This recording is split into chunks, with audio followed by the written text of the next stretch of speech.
Ustedes que son padres de familia. Buenas tardes, señoras y señoritas. Aquí está el DJ.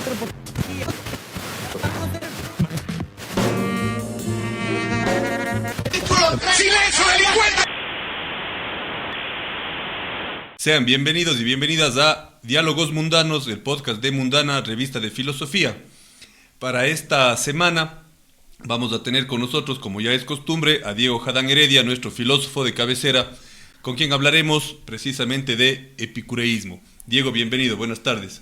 Buenas tardes, Diego, muchísimas gracias por la invitación, como siempre, a esta cita que tenemos mensual, pero no quiero dejar pasar y felicitarte y a todo el grupo de Mundana por lo bien que está saliendo el trabajo. El podcast Diálogos Mundanos, además de que se está escuchando, cada vez está mejor, así que me alegra muchísimo ser parte desde el inicio y continuar ahora. Pues bueno, y así mismo, gracias a esta colaboración con Estrategia 7 y Voces Azuayas, desde esta temporada, pues Diálogos Mundanos ya sale en formato audiovisual, lo cual nos tiene bastante alegres y esperamos que sea del gusto de todos quienes nos ven y nos escuchan en las distintas plataformas. Pero bueno, vamos a entrar en materia. Hoy vamos a hablar de epicureísmo, desarrollado en el siglo IV a.C. por Epicuro, por él su nombre. Esta posición filosófica, esta doctrina, sigue ofreciendo enseñanzas valiosas para la sociedad contemporánea. A menudo mal interpretado como una invitación al hedonismo descontrolado, este pensamiento en realidad propone una vida basada en el equilibrio, el placer moderado y, sobre todo, la ausencia de dolor como la clave para la felicidad. En un mundo marcado por el estrés, la sobrecarga de la información y el consumismo desenfrenado, la filosofía epicúrea nos invita a redescubrir la sencillez y a valorar los placeres esenciales, la amistad y el conocimiento, la serenidad sobre todo. Su énfasis en reducir los deseos innecesarios y evitar la ansiedad por lo material es más relevante que nunca, especialmente en una época donde el bienestar mental es una prioridad. El mensaje de Epicuro resuena en el ámbito del minimalismo y la búsqueda de una vida más consciente. Nos recuerda que la felicidad no depende de la acumulación de bienes, sino de la capacidad de disfrutar lo simple y cultivar las relaciones significativas. En tiempos de incertidumbre, su llamado a la autarquía o autosuficiencia y la tranquilidad del alma es una guía para vivir con mayor plenitud y propósito. Diego, para empezar, pues entonces, ¿quién era Epicuro? ¿En qué contexto él creó esta filosofía? ¿Y por qué desde los tiempos de los antiguos griegos hasta ahora sigue siendo importante su filosofía? Cuando hablamos de Epicuro, y por eso era tan interesante dedicar este programa al epicureísmo, no estamos hablando de una escuela, de una filosofía que se haya quedado hace 2400 años, 2300 años y lo vemos solo como arqueólogos. Lo cierto es que el epicureísmo tuvo mucha influencia en su época y se puede mirar a lo largo de la historia, aunque con lapsos en donde se olvidó o se dejó de estudiar, que todavía hoy está presente en muchos sentidos. Pero ojo con algo, tú tienes toda la razón cuando en tu introducción dices que se lo malinterpreta.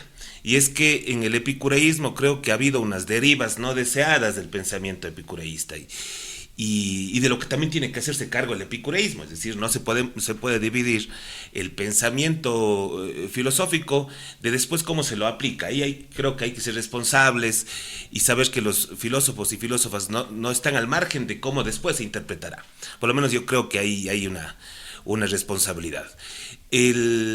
Surge en la época que se llama helenística, en el periodo helenístico, en donde surgen varias escuelas. Esto es bien interesante porque Epicuro no es como una excepción en la historia, como que surge en un contexto en el que era inesperado y simplemente propone algo inusitado.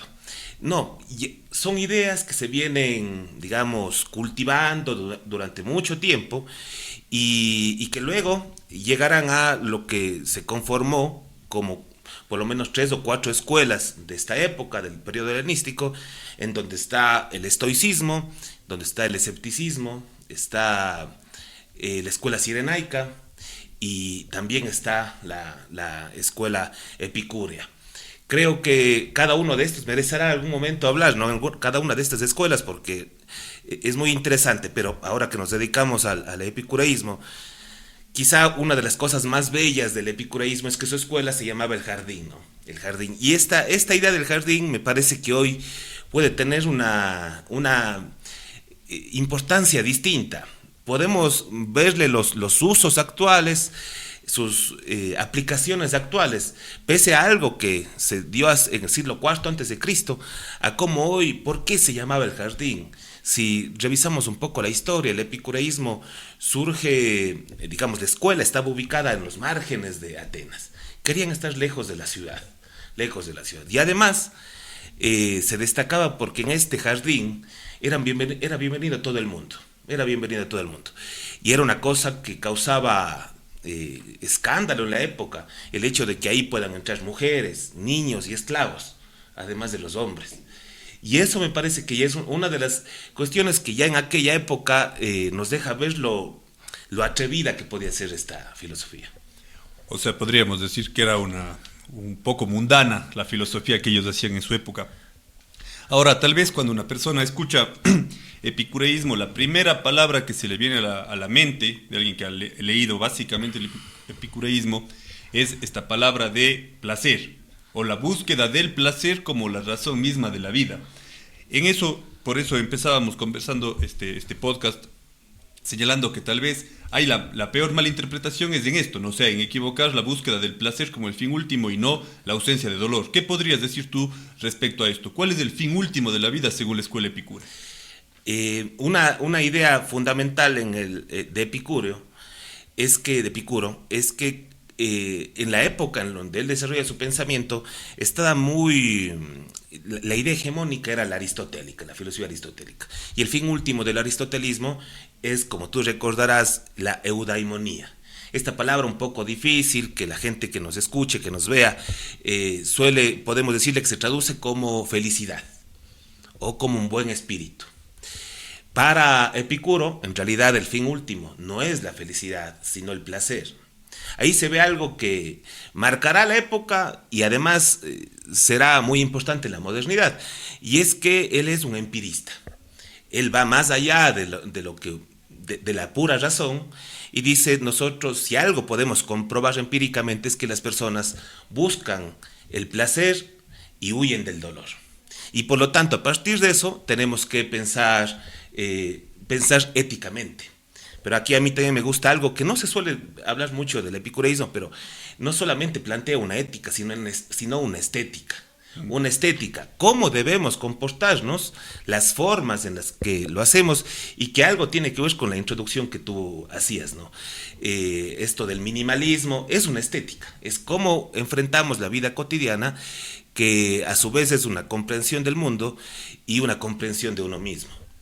Ahora, en esa perspectiva, cuando uno piensa la ausencia del dolor como la generadora del placer, habría que reconceptualizar esta idea un poco burda que se tiene de esta búsqueda desenfrenada de las satisfacciones positivas, sino más bien una vida más austera, no solamente en términos materiales, sino de no tener o no enfrentarse necesariamente a situaciones que nos puedan provocar dolor. Claro, cuando él está pensando en los placeres, tampoco lo hace, como decía hace un momento, de forma original. Él tiene ya una influencia de la escuela cirenaica. La escuela cirenaica ya hablaba de la idea del placer y de huir del dolor. Pero quizá aquí es bien interesante lo que nos propone Epicuro, porque él nos habla de un placer moderado, ¿no? De un placer que pasa por el tamiz de la razón. Y por eso su fin no es el gozo desenfrenado, que es a donde ha llevado, y por eso digo, en lo contemporáneo también hay esas malinterpretaciones, como un hedonista es un epicúreo, estás viviendo así de forma desenfrenada, y además sin tener consideración con los demás. Esa vida de desenfreno más bien es digamos, rechazada por la filosofía epicúrea, aunque es cierto que él sí disfrutaba mucho de la compañía de sus amigos, de poder tomar vino, aunque claro, lo hacía de todas formas moderada. Pero él sí hace esta distinción entonces entre placeres que merecen cultivarse y placeres que deben evitarse. Por supuesto, él reconoce que hay el placer, si nos ponemos a pensar, si quiero comer todos los días lo que me gusta y no es necesariamente lo más nutritivo. Él dirá, claro que es un placer, pero no es un placer que debamos cultivar. Es uno que no nos llevará al fin último, porque el fin último de este disfrute del placer es la tranquilidad. Es lo que la escuela llamaba la ataraxia, ¿no? Y ataraxia en el ámbito mental, espiritual, y en el ámbito corporal, la aponía. No tener dolores, no sufrir dolores. Digamos que envejecer con dignidad, si se quiere. Ahora, en esa perspectiva, pensar la filosofía epicúrea sería como una filosofía teleológica, es decir, que está pensando los fines de cada una de las cosas, ¿no? No solamente el vivir el aquí y el ahora, sino proyectar también cuál va a ser nuestro fin. Y creo que en eso pues hay una reconceptualización. Tal vez hablar de esto en este tiempo no es tanto ver qué se pensaba en ese momento, sino qué nos serviría para esta época. ¿Qué diferencia encontrarías tú entonces, para profundizar un poco la pregunta, entre este hedonismo casi que inmediato, esta instantaneidad en la que vivimos, y lo que la filosofía epicúrea nos planteaba? Hay que recordar que esto no solamente, digamos, estas derivas no deseadas del epicureísmo, no se dieron solamente en el campo de lo social o en lo literario, sino que han tenido mucha importancia en las decisiones públicas también. Cuando uno indaga en la historia en la modernidad y en la historia del utilitarismo, cuando tú recuerdas al filósofo británico Jeremías Bentham, se inspiraba en el epicureísmo para su utilitarismo. ¿Cuál era el principio de felicidad de Jeremías Bentham? Hay que decidir lo que provoque la mayor felicidad al mayor número de personas. ¿Qué entendía por felicidad? La búsqueda del placer. Pero por supuesto él no hacía estas reflexiones que se hacían en el epicureísmo, y más bien aplicaba esta idea de lo que cause lo mejor para la mayor felicidad para el mayor número de personas, pero sin reparos o límites éticos. Así que eso influyó mucho. Fíjate que eso influye tanto en la modernidad, especialmente la anglosajona, pero además porque en la política se utiliza mucho el utilitarismo, ¿no? Es ser muy empíricos.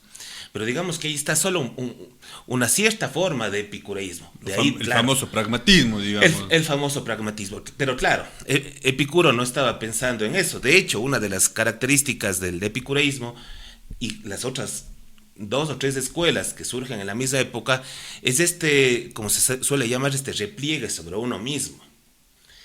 No tiene tantas preocupaciones políticas Epicuro. Y él sí piensa entonces, y eso es muy útil hoy para contestar tu pregunta. Voy a intentar argumentar, hacer un buen hilo argumentativo. La idea es que las personas actualmente, ya desde hace mucho tiempo, pero hoy más que nunca, nos sentimos ajenos a las decisiones públicas. Sentimos que están muy lejanas a nosotros, y además sentimos que tenemos muy poca posibilidad de influir en ese tipo de decisiones. Eso provoca normalmente una cierta desesperación, angustia. Buenas tardes, claro, señores y señoritas. Aquí está el DJ. Ayudar, ¿no? Porque claro, una cosa es que las decisiones de allá estén fuera, pero hay cosas propias que yo puedo hacer. Me parece a mí, y esto no es solamente el pensamiento occidental influido por el epicureísmo, sino que tú puedes ver unas bonitas conexiones, unas muy interesantes conexiones con la filosofía oriental, por ejemplo, en donde también se habla de lo mismo, de el disfrute de lo cotidiano, sabiendo que, digámoslo, el mundo, lo que está muy distante, se nos va de las manos, y que si me quedo pensando en eso voy a sufrir. Entonces nos corresponde hacer un trabajo interno del círculo más cercano. El epicureísmo tiene una gran preocupación por las amistades, por el amigo que está cerca, no así del ciudadano que no se conoce. Se aleja de mi voluntad, pero lo más cercano sí. Y quizá eso digamos que es un arma de doble filo, pero por lo menos sí se ve en esta disfrute de lo cotidiano una forma de vivir este mundo tan complejo. Ahora, eso es cierto lo que tú mencionabas, de este repliegue casi que existencial, ¿no? Siempre se da en momentos en los que los proyectos civilizatorios, pensando como en la humanidad en su conjunto, de una u otra manera entran en crisis. Tanto esta decadencia de la democracia ateniense y toda esta crisis política que hubo en el periodo fue la que devino en este repliegue hacia el individuo. Ahora yo lo que te iba a preguntar justamente, ¿es posible establecer una similitud en lo que está viviendo el planeta o la civilización este momento porque el siglo XX tal vez, como llaman algunos filósofos, es como el fin de las utopías, ¿sí? El fin de los metarrelatos, como es el discurso posmoderno. El hombre, la humanidad, la mujer, el ciudadano que está en este momento viviendo este repliegue hacia los placeres tan propios y tan cercanos, no estaría también enfrentándose siendo el propio problema de la civilización. Por lo menos no asumimos las responsabilidades que tenemos también. Por eso yo te decía hace un momento, y la pregunta es pertinente, porque el epicureísmo y esa práctica cotidiana, porque es una filosofía práctica, es el saber vivir bien, más que la búsqueda del conocimiento, es el saber vivir bien, conduce a este repliegue y al mismo tiempo a dejar que las decisiones finalmente se les va a considerar como alejadas o uno no tiene responsabilidad sobre ellas. Ahí quizá es una de las grandes diferencias con el estoicismo, que en su momento seguramente hablaremos del estoicismo, pero en el estoicismo hay una responsabilidad social y política. Tú recordarás que los más grandes estoicos, o por lo menos los históricos, claro, fueron políticos. El caso de Epicuro no. Entonces, sí sucede este alejamiento del mundo, esta renuncia al mundo, sí puede ser peligrosa. Pero al mismo tiempo, a mí me parece que esta estética que nos propone el epicureísmo, esta estética cotidiana, también puede influir en el mundo de una forma algo distinta. Es decir, lo que nos dice la estética más contemporánea, esta estética justo de lo cotidiano, es que nosotros tenemos que mirar a la estética no alejada del bien común, no alejada de la ética. Y de esa forma estamos regresando a esta antigua noción griega de lo que consideraban bello y bueno al mismo tiempo. Pero que esto que hacemos a diario no puede dejar de considerarse que cada actividad que uno hace tiene una repercusión en el mundo. Y en esta pequeña actividad cotidiana en donde sí me hago responsable, que forma parte de mi vida más personal, también hay que hacer ciertos cambios, porque sí sucede comúnmente, ¿no?, que alguien dice, no, yo no puedo hacer nada con las cosas que suceden en el mundo político, más alejado de uno, y por lo tanto no hago nada. Tampoco se trata de eso. Para Epicuro, esta búsqueda del placer, al ser un placer moderado, es distinguir las cosas que estoy haciendo, ¿no? ¿Qué tipo de placeres son los que tengo que cultivar? Y los placeres no son alejados de las otras personas, no es un pensamiento individualista, no se ha dicho esa palabra cuando se les está describiendo, no es un pensamiento individualista, es un pensamiento quizá que se aleja de lo político, pero no deja de ser un pensamiento con un pie en la comunidad, por supuesto la más cercana, esta en donde uno sabe que de pronto tiene más incidencia. Claro, o sea, digamos, en este concepto de la comunidad de los afectos, podríamos pensar que también hay una noción política, o sea, de que garantizar que mi grupo, mi comunidad esté bien, tal vez desde el primer paso también para garantizar que pueda haber una noción mucho más colectiva del bien público. Pero pensando justamente en esto, por ejemplo, cuando tú piensas en Sócrates, en Aristóteles, en Platón, ellos siempre están atados a la idea de polis y la plaza pública o el espacio público es el lugar para hacer filosofía. Tú mencionabas, en cambio, esto muy interesante del jardín.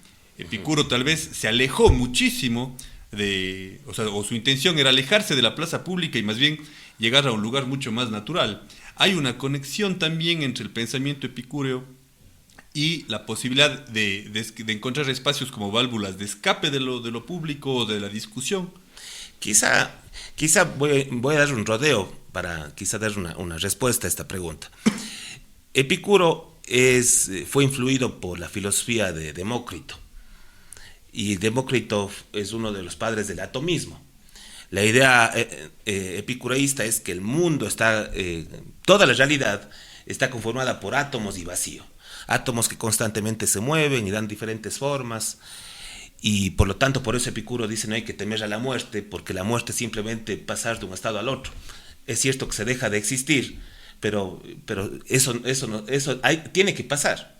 En ese sentido, esta idea de cuestionar la idea de Dios, que esto es bien importante, aunque no lo quiere hacer, termina siendo tan irreverente con esta noción de verticalidad divina.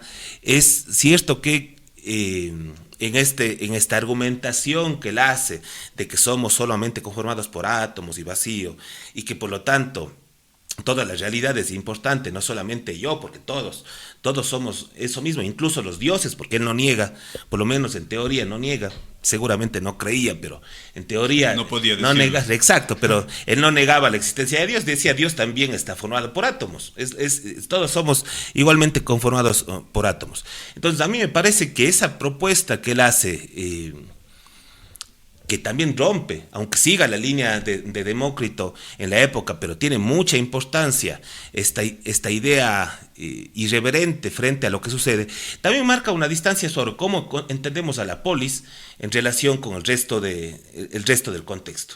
Es decir, no es la polis simplemente el lugar importante de la vida, porque es todo. Es el jardín, es el disfrute de estas cosas más cotidianas, de la vegetación también, de la naturaleza. Esta vida, la ataraxia, esta vida tranquila, no es una vida que se haga a través del dominio de otra cosa. Y esto quizás es una de las cosas que se olvida en estas malas interpretaciones del epicureísmo. Cuando él está pensando en los diferentes tipos de placeres, él sabe que los placeres espirituales son más elevados que los placeres corporales. Él sabe que los placeres naturales son más elevados que los placeres no naturales. Una de las aversiones del epicureísmo es a la riqueza desmedida, al poder desmedido.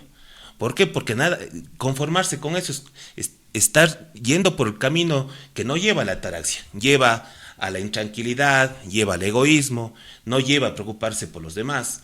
Y por supuesto que eso implica también criticar la noción de polis. Claro, ahora, en esa perspectiva de la acumulación y llegar, digamos, a la idea también de límite, o sea, en la moderación también hay un mensaje político subyacente muy importante, porque ya el hecho de tú tener en demasía algo podría ser ya causante del dolor. Claro, por eso mismo esos placeres que para él son superficiales o no naturales son los que uno debe evitar. La riqueza desmedida, el preocuparse por cosas que me van a durar poco, las cosas perecederas. Son necesarias, por supuesto. Yo tengo que comer todos los días porque me da hambre. Y satisfago mi hambre, pero seguir comiendo ya no está bien. Ya llegué a satisfacer mi hambre, entonces eso se ha satisfecho un deseo que estaba bien. Pero algo que dice Epicuro es, si quieres que alguien sea, digamos, tenga más placeres, hay que quitarle los deseos. No hay que satisfacer a los deseos, hay que quitarle. Y que quizá eso nos recuerda un poco al cinismo, así esta idea de desprendernos de las cosas que nos crean dependencia. Ahora, es bien interesante esto porque, y quisiera preguntarte, ¿cuál es el mensaje político que podemos extraer ahora de esta idea del placer moderado frente a la insaciabilidad de los placeres, que es lo que nos vende la sociedad contemporánea? Una cosa que tenían las 4 escuelas que surgen en el periodo helenístico es que le daban mucha importancia a, digámoslo, suspender el juicio hasta poder tomar una decisión, a librarse de las distracciones, que no conducían, en el caso del estoicismo, a la apatía también, ¿no? O en el caso del epicureísmo, a la aponía y a la ataraxia. Y por lo tanto, de lo que se trata hoy, pero es un reto enorme, porque las personas estamos muy acostumbradas, pero es porque un sistema ha impuesto hegemónicamente los deseos y necesidades, y es muy difícil poner una pausa a este ritmo que no para. Fíjate que especialmente, yo leí un estudio, especialmente en la época de la pandemia, hubo un regreso, un retorno al ámbito de la autoayuda, también malentendida el estoicismo. También el estoicismo ha sido muy importante, a la gente le ha ayudado, y eso por supuesto que se respeta porque cada persona busca la forma de hacer vivible este mundo, pero se volvió una filosofía que se empezó a estudiar de nuevo, pero no de forma muy profunda, sino ya digo, en esta categoría de autoayuda, de cómo me siento tranquilo frente a lo que está pasando, con unos consejos que a veces están un poco descontextualizados y demás. Lo mismo puede pasar con el epicureísmo. El problema es que el epicureísmo tiene esta connotación negativa, que es muy difícil de acabar con esta, digamos, la leyenda negra del epicureísmo, es pensar a Epicuro como un ser que está dejado a los dionisiaco placeres. Exacto, sí, alguien que no tiene control al respecto.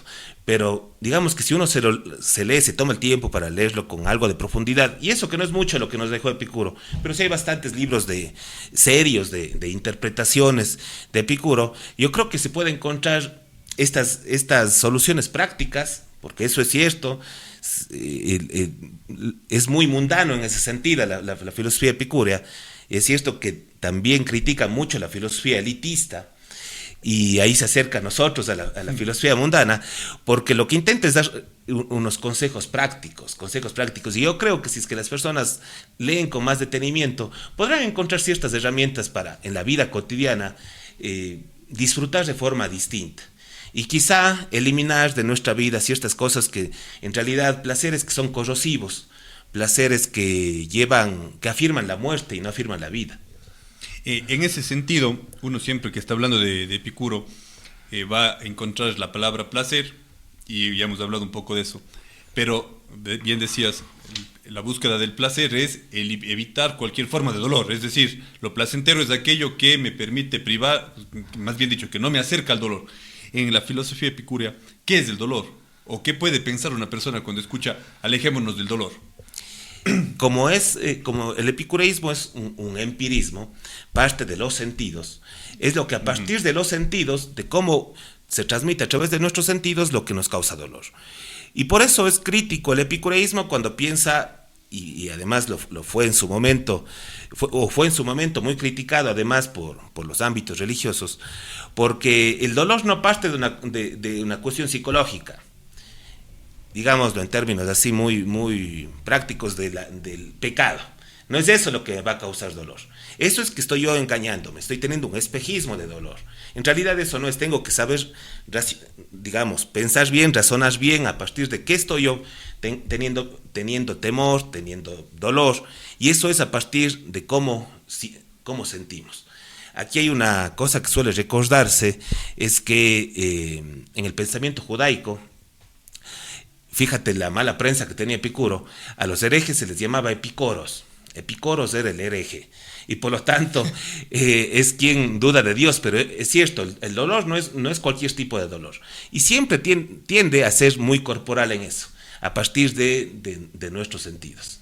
Eso también es muy sensual, digamos, por eso te digo que también es una estética, además de una ética. Claro. Ahora, lo que resulta interesante, y tal vez pedirte un poco de profundizar en esto, es que si bien él parte de los sentidos siempre, o sea, en esta idea de que es nuestra, como diríamos, homeostasis, esta forma de relacionarnos con nuestro entorno vital, con la vida en sí misma, con el mundo, nunca es el fin mismo, sino es como un medio. Hay solamente una entrada, porque los valores fundamentales serían estas cosas más supremas, ¿no? Estas cuestiones sensibles o que, claro, no pasan por el sentido. ¿Qué profundidad hay ahí? O sea, ¿hay la necesidad de encontrarle un sentido a la vida en el epicureísmo, o simplemente de esta filosofía práctica de vivir sin dolor?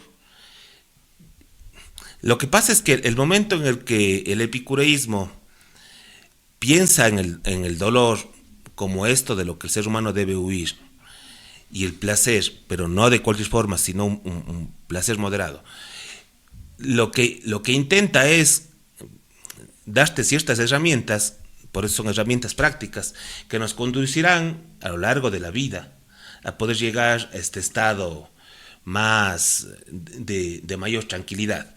Por supuesto que le da un sentido a la vida el epicureísmo, pero su sentido de la vida, por un lado, renuncia a este sentido heterónomo, digámoslo, que viene desde las religiones, y es un sentido que nos llama más hacia esta reflexión interna, hacia este examen de la vida, así socrático, de esta vida que merece ser vivida, y por lo tanto necesitamos analizarla cotidianamente para poder distinguir qué dolores sí tengo que soportar cuando tengo que alcanzar cierto tipo de placer posterior.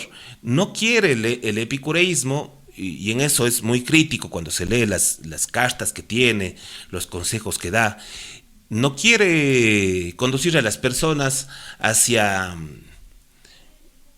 ningún lugar. Lo que está diciendo es que ya que Dios también, desde esta filosofía, por eso es que la física del epicureísmo influye mucho en su ética. Si es que desde esta dimensión de la física, más bien de la naturaleza, todo está conformado por átomos, y Dios también se deslinda, digamos, de lo que nos pasa a nosotros, porque esto es interesante para Epicuro. Dice, sí, seguro, claro que hay Dios, y como es perfecto, si es que alguien es perfecto, ¿por qué va a perder el tiempo preocupándose por gente imperfecta? Si yo soy un ser perfecto, voy a dedicarme a cosas perfectas, pero no distraerme para fijarme en seres imperfectos como nosotros. Así que Dios está por allá afuera. ¿Quiénes se tienen que hacer cargo de sus vidas? Nosotros. No de cualquier forma, sino a partir de buscar ese sentido a lo largo de la vida. Pero es una propuesta que, así como en el estoicismo, en el escepticismo, quizá por eso estamos hablando de teleología, ¿no? De un fin, y por lo tanto sí hay una búsqueda de sentido. Ahora, desde esa perspectiva, podríamos pensar o plantear que el epicureísmo es una especie de precursor del existencialismo, de abandonar, digamos, el sentido de trascendencia para encontrar otros sentidos de la vida. Yo no he encontrado, cuando vemos el existencialismo del siglo XIX y leemos de pronto a Kierkegaard, en ese existencialismo cristiano que él tiene, Dostoyevsky, o ya en el siglo XX, esos existencialismos ateos, como Sartre o Heidegger, yo no he encontrado, quizá ahora que me haces pensar, no he pensado en esta conexión, pero quizá cuando uno lee Ser y Tiempo, hay ciertas referencias al epicureísmo, pero no veo tan clara la conexión como un precursor de la época. Más bien lo que suele destacarse es que influyó mucho en la modernidad más utilitaria, pero justo es lo que, digamos, ha llevado a que se construya todavía más esa visión negativa del epicureísmo. Pero del siglo XIX no me sorprendería de que en los ámbitos del romanticismo quizá se haya rescatado también ese pensamiento, pero no tengo tan clara esa conexión. Sí. Ahora, preguntando otras cositas para también el público que nos escucha, si Dios está compuesto de átomos, digamos, vendría a ser un poco como el Dios de Spinoza, un Dios, un panteísmo, digamos, a Dios lo encontramos en todos lados, o sería un Dios más figurado, digamos, no sé, ¿cómo se explica la idea de Dios en el epicureísmo? Sería un Dios que nosotros no podemos percibir simplemente con nuestros sentidos. No argumenta Epicuro, los pocos escritos que tenemos hoy, se sabe que escribió muchísimo, pero tenemos pocos escritos. Él no dice que está en todos lados. No es así, un poco como Aristóteles también, esta idea de que de pronto está en todos lados. No, la idea es que si hay un Dios, los átomos, por supuesto, aquí hay que tener cuidado, ¿no? Nosotros sabemos que recién en el siglo XIX se descubrieron los átomos como lo que no puede dividirse más, ¿no es cierto? En el caso de Epicuro, él no está hablando de los átomos que tenemos ahora, sino lo indivisible. Entonces él dice, que nosotros estamos conformados por cosas ínfimas, pequeñitas, que son átomos, que seguramente ya no se pueden dividir más. Y como sucede eso, que tenemos esto, lo mismo es lo que hace que existan todas las demás cosas, y también Dios. Él ahí, por eso yo creo que él, aunque no lo diga, no cree en la existencia de Dios, porque además él es famoso no recuerdo bien las frases, pero decía, si Dios es tan bueno, ¿por qué permite la maldad? Si es que permite la maldad, tal vez no es omnipotente, como se piensa, si es que está en sus manos hacerlo.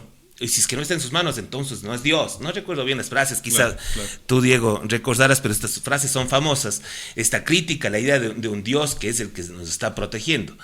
Pero él sí piensa en unas ciertas entidades, pero que si es que hay, simplemente no se ocupan de nosotros. vivirán en algún lugar, en el mejor lugar, porque son lugares perfectos, pero de ahí a ocuparse de nosotros es una pérdida de tiempo. Es como si nosotros, de pronto, siendo seres perfectos, vayamos a ver cómo viven las hormigas y empezamos a decirles, tú vives, tú no vives, tú debes morir, no, tú tienes que esforzarte más.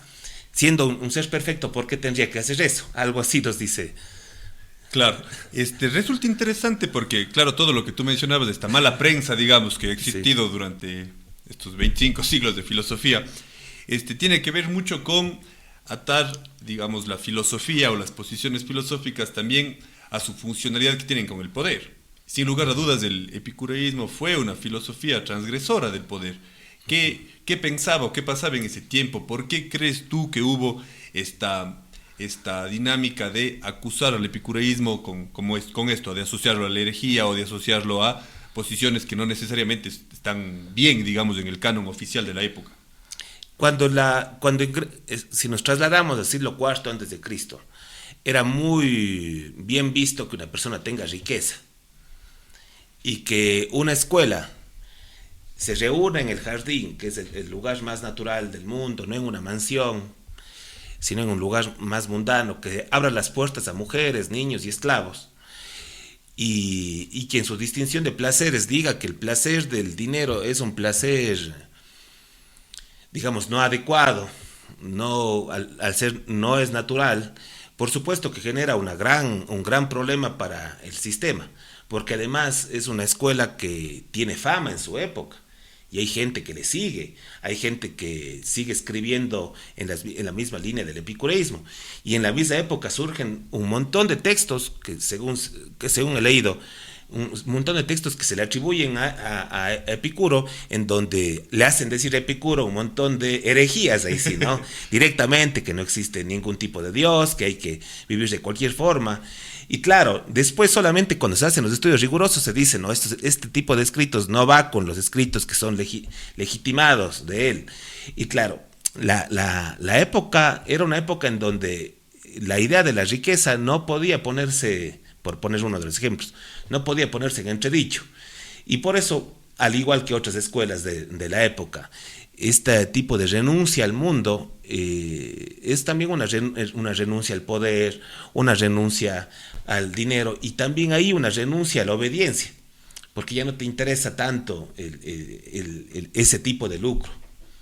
Claro. Bueno, Diego, para ir terminando un poquito, me quedan 2 preguntas, pero empiezo por esta. ¿Cuál es el rol del cuerpo? ¿Cuál es el rol del cuerpo en la figura, en el pensamiento de Epicuro y en el epicureísmo?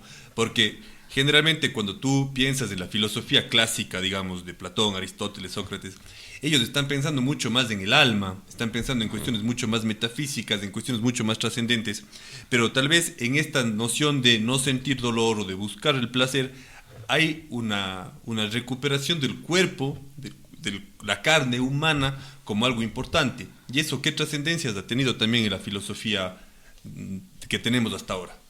Más bien ahí la trascendencia ha sido poca, porque tú sabes, cuando llega el pensamiento judeo-cristiano, y especialmente a partir del siglo III, IV, empieza, gracias a San Agustín, a hacerse esta crítica a esta distinción entre el cuerpo y alma.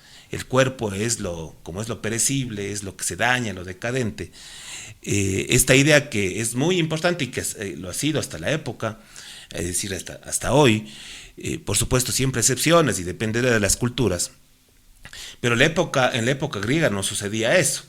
En la época griega la idea de tener un cuerpo y un alma, bueno, dependerá porque Platón, por supuesto. Que más bien va, digamos que es quien da las herramientas a San Agustín para decirlos después. Pero en el caso del epicureísmo, en el caso del estoicismo, el cuerpo y el alma somos uno solo. Somos uno solo. De hecho, depende en qué escuela, pero solía pensar que si perece el cuerpo, también perece el alma. Porque si existe un Dios, solo Dios es imperecedero y es el que será eterno. Pero si el cuerpo no es eterno, también el alma, porque nosotros no somos dioses. Dependerá de la escuela, pero también había ese tipo de consideración respecto al cuerpo. Para el epicureísmo, el cuerpo es precisamente el acceso del conocimiento del mundo. Por eso es un empirista que y por eso es tan importante después de la modernidad, un David Hume y la idea de que asimismo a través de los sentidos es que nosotros conocemos el mundo y no a través de la razón. El cuerpo es esta puerta de acceso, pero ojo, no es una puerta en la que no hay ningún tipo de tamiz. Es una puerta de acceso al conocimiento del mundo y después nos corresponde a nosotros ver cómo podemos conservar este cuerpo de la mejor forma, cómo tener buena salud. Es muy importante para el epicureísmo tener buena salud, porque efectivamente vamos a evitar el dolor futuro. El cuerpo es fundamental en la teoría epicúrea. Ahora, finalmente, para ir concluyendo este programa, cuando uno lee el epicureísmo, digamos, sí puede ser una filosofía mucho más sencilla de interpretar que leer a Platón, por ejemplo. Y hay esa distinción entre la filosofía más académica y la filosofía mundana. ¿Por qué rescatar esto y con qué precauciones tomar cuando una persona puede leer un libro de filosofía o un estudio de Epicuro donde hay como estas sentencias o estos consejos que son bastante de sentido común, ¿no? Pero ¿cómo tener la precaución a una persona que nos escucha y que quiera comenzar a leer epicureísmo para no caer en esto, en volver a la filosofía, a la receta de autoayuda para funcionalizarte al sistema? Sí es cierto, ya que vamos terminando, ¿no? Para regresar al punto inicial, las 4 escuelas, y repito, el estoicismo, el escepticismo, la escuela cirenaica y el epicureísmo, son escuelas que se preocuparon por una filosofía práctica. Por lo mismo podríamos decir el cinismo. Son películas, casi estoy pensando siempre en sentido cinematográfico, porque me acordé de Rossellini, que tiene unas películas sobre la época griega. Pero estas escuelas se preocuparon por plantear consejos prácticos, consejos para la cotidianidad, porque la filosofía era para la vida. La filosofía no era esto que ahora ha pasado y que afortunadamente se empieza a cuestionar, y esto de encerrarse solamente en aulas para pensamientos que no tienen nada que ver con la realidad. No siempre ha sido así, pero mucho tiempo también ha pasado eso. Cuando uno accede a este tipo de textos, si no solo pensamos en Epicuro tenemos algunas cartas de él, el testamento que escribió Epicuro, algunas cosas que se han rescatado.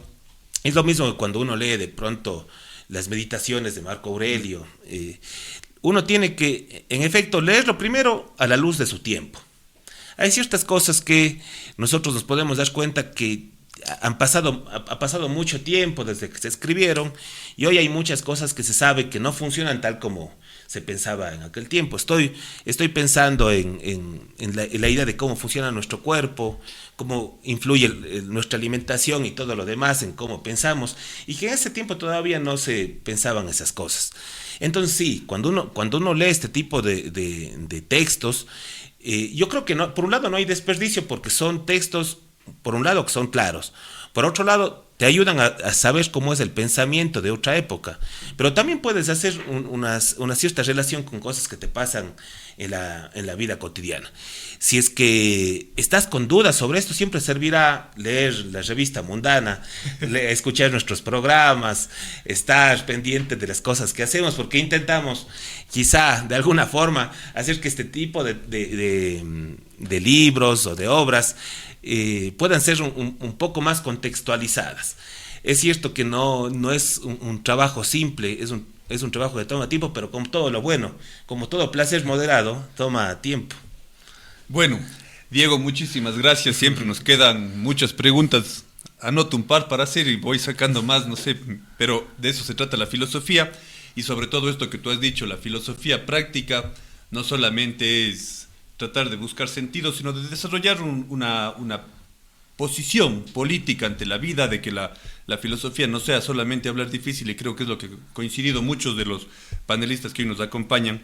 Y por supuesto no puedo dejar de agradecer como siempre a Estrategia 7, a Voces Azuayas, gracias a quienes podemos salir en este formato, y por supuesto invitarles a todos y todas ustedes a leer la edición número 5, Contra Espacios, Lugares de Resistencia, que es el último número de Mundana Revista de Filosofía, y por supuesto también motivarles a participar el 3, 4 y 5 de julio, todavía queda tiempito, pero vayan reservando ya su espacio para el primer Congreso Internacional de Filosofía Mundana, que tendrá justamente esta pretensión, lograr que todos y todas nos encontremos pues en el espacio a hacer filosofía. Y justamente va a haber filosofía en el jardín también. No sé si quieres comentarnos un poquito, porque ese espacio vas a dirigir vos, filosofía en el jardín. Y esto tengo que decirlo, después escuchará este programa seguramente Ángeles Smart, una amiga cercana de Mundana, gran filósofa argentina que se dedica a la filosofía de Bolívar Echeverría.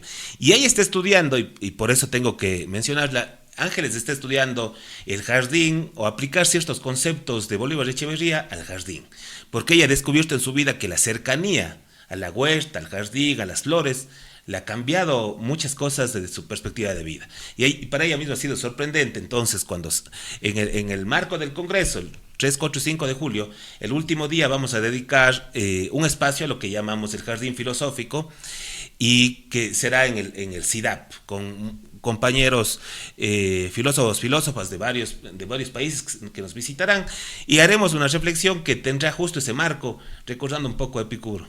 Bueno, pues entonces, a que se queden picados, no se olviden de registrarse, de participar en el primer Congreso Internacional de Filosofía Mundana. Como siempre, agradecerles, y como decimos en este espacio, que la filosofía y la palabra siempre nos encuentren, así que nos veremos en la próxima edición de Diálogos Mundanos. Muchísimas gracias.